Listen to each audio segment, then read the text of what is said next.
आपलं सगळ्यांचं स्वागत करत आहे शिवसेना भवनमध्ये.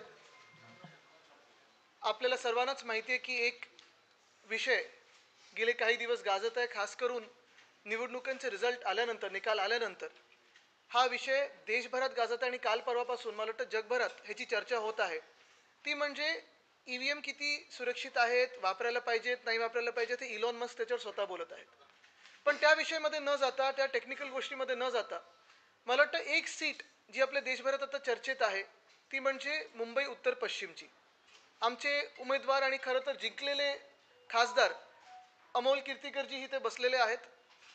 त्यांच्या सीटमध्ये 4 तारखेलाच रात्रीपर्यंत आपल्याला माहिती आहे पुढे मागे चाललं होतं. मग 1 मताने जिंकले, मग कधी वाटलं 600 मतांनी जिंकले. मग नक्की सीट आपल्या हातातून गेली कशी, काय गडबड झाली, काय गफलत झाली. आणि त्याच्यानंतर गेले 10 दिवस 5 जून पासून चर्चा सुरू आहे. काल परवाकडे देखील पेपर्समध्ये असेल, बातम्यांमध्ये असेल, आपल्याच माध्यमातून वेगळे वेगळे त्याच्यात रिपोर्ट्स येत आहेत. मग आत फोन कोणी घेऊन गेलं होतं का, कोणाच्या फोन OTP आला होता का, कोणी काही तिथे गडबड करण्याचा प्रयत्न केला का. आपल्या सर्वांना माहिती आहे की हे सगळे विषय घेऊन कोर्टाची लढाई तर सुरू होणारच आहे, कारण ही सीट आम्ही जिंकलेलो आहोत, हक्काची आहे. आणि मुंबईकरांनी जो निकाल दिलेला आहे हुकुमशाहीच्या विरोधात तो जगजाहीर आहे. पण ह्याच्यात जी गडबड झाली आहे त्याच्यात काही टेक्निकल गोष्टी आम्ही आपल्या समोर मांडू इच्छितो. आमच्यासोबत अर्थात शिवसेनेचे नेते आहेत, उपनेते आहेत, आमचे उमेदवार आहेत. पण आज अनिल परब साहेब आपल्याला सर्वांना सांगणार आहेत की काय नक्की झालं तिथे. आणि ह्या निवडणुकीच्या निकालावर आणि निवडणूक आयोग जी आम्ही आधीपासून म्हणजे ह्याच गोष्टीत नाही तर आमच्यासोबत जो निकाल दिला गेला होता, आमच्याबाबत जो निकाल दिला गेला होता, पक्षाच्या बाबत असेल, चिन्हाच्या बाबत असेल, आम्ही सांगितलं होतं की EC म्हणजे इलेक्शन कमिशन नसून एंटायरली कॉम्प्रोमाइज्ड हे असं आहे. देशात काही काही नेते असंही बोलले होते की ते कुठच्या कोणाच्या पक्षाच्या ऑफिसमधून चालतं का, हे देखील संशय होते. आणि आपण विचार करा, हे सगळी गडबड करून देखील इंडिया आघाडी असेल, त्यांनी एवढे चांगले आकडे प्राप्त केलेले आहेत. जर ही गडबड नसती झाली तर सरकार बदलं असतं. तरी देखील ह्याच्यात जास्ती वेळ न घेता मी विनंती करीन अनिल परबजी यांना की जे आपल्याला सांगतील की काय नक्की त्या दिवशी झालं आणि आमचं ऑब्जेक्शन कशावर आहे.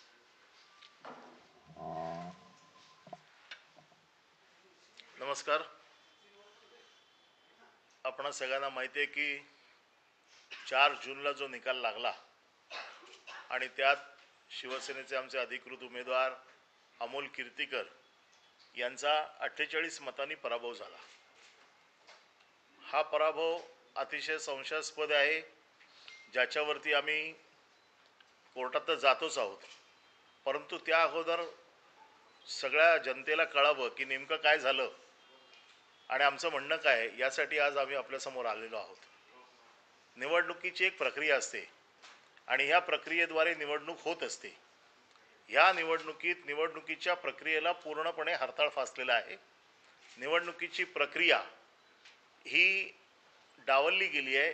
19व्या फेरीनंतर, विशेषतः 19व्या फेरीनंतर ज्या वेळेला निकाल अगदी जवळजवळ येत होते, अशा वेळेला निवडणुकीच्या निकालामधली जी पारदर्शकता आहे ही पूर्णपणे बंद झाली. सर्वसाधारण आपल्याला माहिती आहे की कुठल्याही मतदानाचा एखादा राऊंड पूर्ण झाला, एक फेरी पूर्ण झाली की अनाउन्समेंट देता प्रत्येक उमेदवाराला मिळाले हे ते सांगत असतात आणि मग दुसरा राऊंड सुरू होतो. 19व्या फेरीपर्यंत हे राऊंड किंवा ह्या सर्व लोकांसाठी सांगितल्या जायच्या. साधारण आपल्याला माहिती आहे की निवडणुकीची जी प्रक्रिया चालते याच्यामध्ये एका विधानसभेला 14 टेबल्स असतात आणि 14 टेबल्स नंतर एक AROचं टेबल असतं, असिस्टंट रिटर्निंग ऑफिसरचं. 6 मतदारसंघ असतील तर 6 गुणिले 14 आणि ती 6 माणसं. प्रत्येक वेळेला मी बघितलेलं आहे, मी निवडणुकीच्या या कामामध्ये बरेच वर्ष काम करतोय आणि AROचं टेबल असतं, तिकडे एक पक्षाचा प्रतिनिधी असतो AROच्या टेबलवरती. कारण ही 14 टेबलवरची मतं ज्या वेळेला AROच्या टेबल्सला जातात त्यावेळेला ती सगळ्या लोकप्रतिनिधींचे जे प्रतिनिधी असतात उमेदवाराचे, त्यांच्यासमोर ती टॅली केली जाते आणि मग ती AROकडे जाते. ह्या वेळेला एक वेगळीच पद्धत केली होती की AROच्या टेबलमध्ये आणि आमच्या प्रतिनिधीमध्ये एवढं अंतर ठेवलं होतं की ARO कुठला हिशोब पाठवतोय वरती हे शेवटपर्यंत कोणालाच कळू शकलं नाही. 19व्या फेरीपर्यंत राऊंड कळत होते, त्यामुळे आम्हाला लिहिता येत होते की बाबा प्रत्येक फेरीमध्ये किती मतं पडली आहेत. AROच्या टेबलवरनं आम्हाला मतं कळत नव्हती, कारण ARO मध्ये आणि आमच्यामध्ये फार अंतर होतं. जाळी होती मध्ये आणि जाळीच्या त्या बाजूला त्यांना बसवलं होतं. तिसरा विषय असा आहे की जो सगळ्यात महत्त्वाचा आहे की आपल्याला माहिती आहे की मतदान ज्या दिवशी होतं त्या दिवशी मतदान संपल्यावरती 17C असा एक फॉर्म असतो, ज्या फॉर्ममध्ये हे लिहिलेलं असतं की ही जी मतपेटी आहे ह्या मतपेटीमध्ये किती मतदान झालेलं आहे, आणि मग त्याच्यावरती सगळ्या मतदान प्रतिनिधींची सही घेतली जाते आणि मग तो जो केंद्राध्यक्ष असतो तो सही करून आम्हाला फॉर्म देतो. हा फॉर्म आम्ही ज्या दिवशी मतमोजणीच्या दिवशी जातो त्यावेळेला टॅली करून बघतो की आमच्या फॉर्मप्रमाणेच ही पेटी आहे की नाही, आणि मग ती पेटी उघडली जाते. आणि दुसरा एक प्रकार असतो की मतं मोजून झाल्याच्या नंतर फॉर्म 17C पार्ट 2 हा एक फॉर्म असतो, जो फॉर्म भरून द्यायचा असतो आणि त्याच्यावरती त्या अधिकाऱ्याने सही करायची असते की माझ्या या पेटीमध्ये किती मतं मोजली गेली आणि त्याची टॅली ही आहे ती दिली गेली. या लोकसभेमध्ये अर्ध्या लोकांना हे फॉर्म दिले आणि बऱ्याच लोकांना हे फॉर्म दिलेच नाहीत. मागणी करून करून देखील हे फॉर्म दिले नाहीत आणि त्यामुळे आमची मतं आणि त्यांची मोजलेली मतं याच्यामध्ये जवळजवळ 650 पेक्षा अधिक मतांचा फरक आलेला आहे. आम्ही वारंवार ही मागणी करतोय की ही मतं आमची 650 आपल्यापेक्षा जास्त आहे. आपण कुठलीही प्रक्रिया राबवलेली नाही. 19व्या फेरीनंतर आपण जाहीर करायचं बंद केलं, ते सरळ 22-23व्या फेरीनंतर एकदम सगळे निकाल वाचले. त्याचबरोबर आम्ही जे फॉर्म 17C2 आपल्याकडे मागतोय ते देखील आपण नाकारलेले आहेत.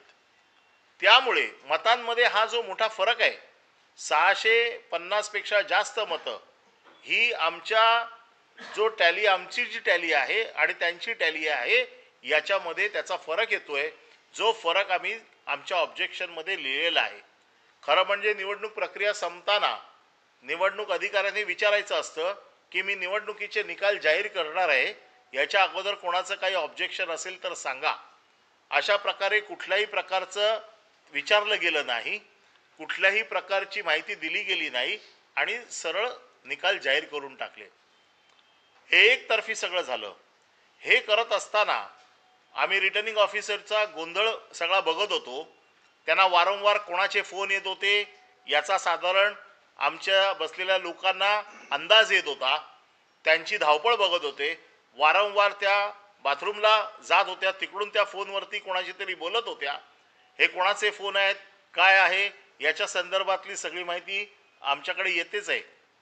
पण त्याचबरोबर या सगळ्या गोष्टींची आम्हाला उमेदवार म्हणून माहिती मिळणं हे अतिशय गरजेचं आहे. याच्यात जर पारदर्शकता आहे तर ती CCTV फुटेज ज्याच्यामध्ये पूर्ण दिवसाचा प्रोसेस रेकॉर्ड झालेला आहे, याची आमच्या प्रतिनिधीने ज्या वेळेला मागणी केली त्यावेळेला आम्हाला सांगण्यात आलं की 2 दिवसांनी आम्ही तुम्हाला देऊ, 3 दिवसांनी देऊ. डेप्युटी कलेक्टरने स्वतः आमच्या प्रतिनिधीला फोन करून सांगितलं की तुम्ही उद्या या, आम्ही तुम्हाला हे देऊ.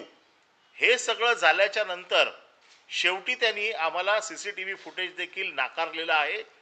CCTV फुटेज नाकारताना त्यांनी कारण दिलंय की निवडणूक प्रक्रिया संपलेली आहे, आम्ही सील केलेली आहे, आता कोर्टाच्या आदेशाशिवाय आम्ही देऊ शकत नाही. जर पारदर्शकता आहे तर CCTV फुटेज द्यायला काही हरकत नाही. आज जो मोबाईल आतमध्ये वायकरांचे नातेवाईक पडलेकर यांनी जो वापरला याच्या बाबतीतली माहिती आमच्याकडे पूर्णपणे आहे. त्याच्यावरनं कोणाला फोन गेले, कोणाचे फोन त्याच्यावरनं आले याची देखील माहिती आम्हाला मिळालेली आहे. परंतु अचानक घटना घडली 4 जूनला आणि त्याचा गुन्हा दाखल झाला 16 जूनला. 10 दिवस या बाबतीमध्ये कुठलाही गुन्हा दाखल झाला नाही. आमच्या माहितीप्रमाणे या 10 दिवसामध्ये हे मोबाईल पण बदलले गेले अशी आमची माहिती आहे. ती योग्य वेळी आम्ही जाहीर करू. परंतु त्यांनी काल जे आरोनी काल जो खुलासा केलेला आहे पत्रकार परिषद घेऊन. या पत्रकार परिषदेत त्याने असं म्हटलेलं आहे की आम्ही AROला प्राधिकृत केलं होतं की एक मोबाईल वापरायला. त्या गुरव नावाच्या माणसाचा मोबाईल होता.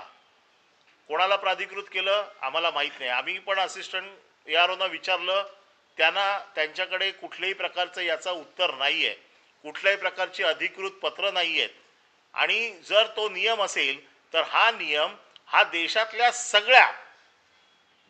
सगळ्या मतदारसंघामध्ये नियम सारखा असायला पाहिजे. इकडेच फक्त नियम असून चालत नाही. मोबाईल वापरायचा असेल तरी तो कोणी वापरायचा याचा नियम आहे. मग हा गुरव कोण आहे? आणि सगळ्यात महत्त्वाचं की त्यांनी काल असं सांगितलं की आम्हाला एनकोरला डाटा अपडेट करण्यासाठी आम्हाला OTP येतो, या OTPवरनं आम्ही तो डाटा अपडेट करतो. हा फोन ज्या वेळेला सुरेंद्र अरोरा आणखीन शहा यांनी ज्या वेळेला ऑब्जेक्शन घेतलं त्याच्यानंतर तो फोन बाहेर काढून पाठवला, त्या फोन पाठवून दिला. जर हा फोन दुपारी 2 नंतर बाहेर गेला तर त्याच्यानंतरचे जे राऊंड्स होते हे त्यांनी कुठल्या फोनवरनं अपडेट केले, याच्यासाठी कुठला फोन वापरला, याच्यासाठी कोणाला अधिकार दिले होते, या सगळ्याची माहिती आम्हाला मिळाली पाहिजे. ही सगळी माहिती, ही सगळी याच्यामध्ये गडबड आहे. आणि तो फोन जो बाहेर गेला होता, ह्या फोनवरनं बाहेर कोणाकोणाला फोन गेलेले आहेत आणि जो फोन ॲक्च्युली वापरला गेला त्याची टॉवर लोकेशन देखील आमच्याकडे आहे की तो फोन त्यावेळेला कुठे होता. हे सगळे मुद्दे हे गडबडीचे आहेत. हा विजय, हा आमचा झालेला विजय, त्यांनी सरकारी यंत्रणेचा गैरवापर करून त्यांनी हा विजय आमच्याकडनं हिरावून घेतलाय. आरोनचा पूर्व इतिहास तुम्ही तपासून बघा. आरोनच्या वरती कुठले गुन्हे आहेत, कुठल्या केसमध्ये त्या सस्पेंड झालेल्या आहेत, कुठल्या केस, भ्रष्टाचाराची किती प्रकरणं त्यांची सरकारकडे पेंडिंग आहेत, हे सगळं या निमित्ताने तपासून बघितलं पाहिजे. पोलीस अधिकारी देखील ज्या पद्धतीने, कारण मी सतत पोलीस अधिकाऱ्यांना फॉलोअप करतोय की या प्रकरणाचा तपास तुम्ही करतात की नाही. पोलीस अधिकारी आरोवर ढकलतायत, आरो पोलीस अधिकाऱ्यांवर ढकलतायत. हे एकमेकावरती ढकलण्याचं काम आहे. कदाचित त्यांना सरकारने असं सांगितलं असेल तुम्ही काळजी करू नका, तुम्हाला काही होणार नाही, म्हणून कदाचित ते अशा प्रकारचं कृत्य करत असतील. परंतु आमची इलेक्शन कमिशनला विनंती आहे की याच्यामध्ये इलेक्शन कमिशन इन्चार्ज आहे. इलेक्शन कमिशनने सुमोटो याची सगळी चौकशी केली पाहिजे, तक्रार घेतली पाहिजे आणि याच्यावरती कारवाई केली पाहिजे. या सगळ्या प्रकरणाचा आम्ही कोर्टाकडे न्याय मागतोय की आमची मतं जी आमच्याकडे आमचा हिशोब आहे तो तपासून घ्यावा आणि त्या हिशोबाप्रमाणे आम्हाला न्याय मिळावा आणि अमोल कीर्तीकरांना विजयी जाहीर करावं. अशा प्रकारचं पिटिशन आम्ही या येणाऱ्या 1-2 दिवसामध्ये कोर्टात दाखल करू. आणि याच्याबद्दलची टेक्निकल माहिती मी सांगितलं. बाकी आदित्य साहेब आपल्याशी बोलतील. नाही, आपण काही प्रश्न असतील तर. या संदर्भात काल त्यांनी म्हटलेलं आहे की जी तुम्ही ऑब्जेक्शन घेतलेलं आहे ते निवडणूक निकाल जाहीर केल्यानंतर म्हणजे 8 वर्ष 4 महिन्यांनी घेतलं, असं काय झालेलं आहे का? त्याच्या अगोदर तुम्ही ऑब्जेक्शन घेतलं? आम्ही ज्या वेळेला त्यांनी निकालाची सिस्टीम अशी असते, ज्या वेळेला निकाल जाहीर करायचा असतो त्या अगोदर आरो नेहमी विचारतात की मी निकाल जाहीर करणार आहे, कोणाला काही ऑब्जेक्शन असेल तर घ्यावं. त्यांनी कुठल्याही प्रकारचं, म्हणूनच आम्हाला CCTV फुटेज हवं आहे, त्यांनी कुठल्याही प्रकारची अशी घोषणा केली नाही. आणि त्यांनी जेव्हा निकाल जाहीर करायला घेतला तेव्हा आम्ही ताबडतोब ऑब्जेक्शन घेतलं की आम्हाला ह्याच्यावरती ऑब्जेक्शन आहे. त्यांनी सांगितलं मी स्पीकिंग ऑर्डर देते, तुमचं ऑब्जेक्शन घेणार नाही कारण आता वेळ निघून गेलेली आहे. तुम्ही आता 650 मतांचा फरक सांगितलेला आहे. 19व्या फेरीपर्यंत तुम्ही म्हणताय की पारदर्शकता होती, तर नंतरच्या 650 जी मतं आहेत ते कोणत्या फेरीमध्ये प्रामुख्यानं फरक दिसणार? ही सांगतो का 619व्या फेरीनंतर त्यांनी कुठल्याही प्रकारची अनाउन्समेंटच केलेली नाहीये किंवा AROच्या टेबलवरना जो हिशोब मिळतो तो देखील आम्हाला मिळालेला नाहीये. तो जर टेबल मॅच झालं तर आम्हाला ऑब्जेक्शन घेण्याचा काही प्रश्नच नाहीये. पण हे कुठल्याही प्रकारचे AROच्या टेबलवर जिथे 15वा प्रतिनिधी असतो, या 15व्या प्रतिनिधीचं हे काम असतं की ARO म्हणजे सरकारचा जो माणूस जो 14 टेबलचा हिशोब करतो त्याच्याबरोबर बसून ती मतं मॅच करून घेणं आणि मग ती मतं आरोकडे पाठवणं. 650 वोटची जी म्हणजे डिफरन्स येतो तो म्हणजे तुमच्याकडे जे वोट ते जास्त काउंटेड आहेत असं? हो, आमच्याकडे जी मतं जी मोजली गेलेली आहेत ती 650 जास्त मतं आहेत त्याच्यापेक्षा. नाही पण ती कोणत्या फेरीमध्ये 650 अधिक आहे? आता ही 650 ही कुठल्या फेरीमध्ये कळणार नाही ना, ही ओव्हरऑल 19व्या फेरी ते 23-24वी फेरी ह्याच्या मधला हा हिशोबाचा डिफरन्स आहे.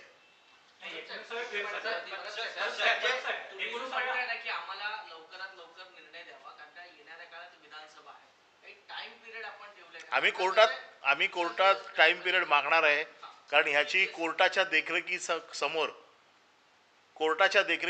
जर ह्याच्या बाबतीतले निकाल झाले, याच्यात काही ट्रायल चालायची गरज नाही. फेरमोजणी जरी झाली, कोर्टाने दिली आणि आमचे जे मुद्दे आहेत ते कोर्टाने ऐकून त्याच्यावर निर्णय दिला, तर आम्हाला निर्णय लवकर अपेक्षित आहे. 19व्या फेरीपर्यंत जर पारदर्शकता होती, त्यानंतर जर त्याने अनाउन्समेंट करणं बंद केलं गेलं होतं, तर 19व्या पासून 24व्या फेरीपर्यंत त्यांना मतमोजणी करण्यासाठी तुमच्या प्रतिनिधींनी अलाव कसं केलं? त्याच वेळी आम्ही सतत ह्याच्या बाबतीत सांगत होतो, परंतु रेटून नेण्याचं काम हे आरोने केलेलं आहे.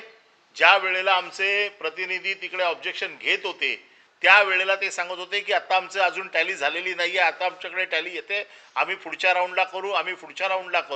आणि प्रत्येक वेळेला हे पुढे जेव्हा सरकारी यंत्रणा त्यांच्या बरोबर आहे, मग हेच तर ऑब्जेक्शन आम्ही लिहून दिलंय त्यांना, आम्ही लेखी ऑब्जेक्शन दिलंय ना त्यांना. सीसीटीव्हीची मागणी तुम्ही ते प्रामुख्याने त्या ठिकाणी केली, पण ती मिळत नाहीये, दबावात आहे असं वाटतं तुम्हाला? 100% दबावात आहे. सरकारी यंत्रणेचा गैरवापर पूर्णपणे केला जातोय. अन्यथा सीसीटीव्ही फुटेज द्यायला काहीच हरकत नाही. माझ्या निवडणुकीच्या नियमामध्ये असं आहे की मी जर दररोजच्या कार्यक्रमाचे जरी पैसे भरले तर मला दररोजच्या प्रचाराच्या सीसीटीव्हीचं फुटेज किंवा त्या कॅमेराचं जे शूटिंग होतं त्याचा देण्याचा आणि मला घेण्याचा अधिकार आहे कायदेशीर. त्यामुळे तो अधिकार आमचा कायदेशीर आहे. कुणाचा दबाव आहे का? इलेक्शन पिटिशन फाईल केलेलं आहे का? आणि कुठल्या ग्राउंडवरती मिसकॉन्डक्ट आहे, ईव्हीएम हॅकिंगचा ग्राउंड आहे? आम्ही पीपल रिप्रेझेंटेशन ऍक्ट 51च्या अंडर हे इलेक्शन पिटिशन दाखल करत आहोत. त्याच्यामध्ये सरकारी यंत्रणेचा दुरुपयोग, करप्ट प्रॅक्टिसेस या सगळ्याचा जेवढे नियमामध्ये बसतंय ह्या सगळ्याचा उपयोग करून आम्ही हे पिटिशन दाखल करतोय. पहिल्यांदा असं कळलं होतं की कीर्तिकरांना विजयी घोषित करण्यात आलं सुरुवातीला, म्हणजे जे पत्रकार तिथे होते त्यांच्याकडनं जी माहिती मिळत होती त्यानुसार. नंतर वायकरांनी आक्षेप घेतला, पुन्हा रिकाउंटिंग झालं आणि त्यानंतर त्यांना विजयी घोषित करण्यात आलं. असा काही प्रकार घडलेला आहे का? नाही, यामध्ये 19व्या फेरीनंतरच गडबड सुरू झालेली आहे.